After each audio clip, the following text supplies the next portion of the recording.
اللهم أعز الإسلام والمسلمين، وانصر عبادك الموحدين، واجعل اللهم هذا البلد آمنا مطمئنا وسائر بلاد المسلمين.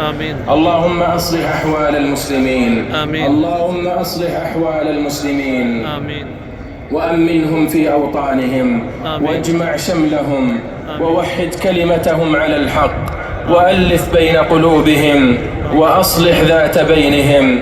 اللهم وجنبهم الخلاف والفتن ما ظهر منها وما بطن برحمتك يا أرحم الراحمين.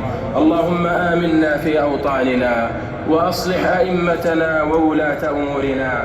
اللهم وفق ولي أمرنا خادم الحرمين الشريفين بتوفيقك، وأيده بتأييدك، وأعز به دينك، وألبسه ثوب الصحة والعافية يا رب العالمين.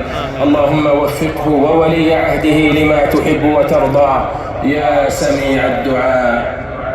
اللهم تقبل منا إنك أنت السميع العليم، وتب علينا إنك أنت التواب الرحيم. اللهم صل على محمد وعلى آله وصحبه أجمعين.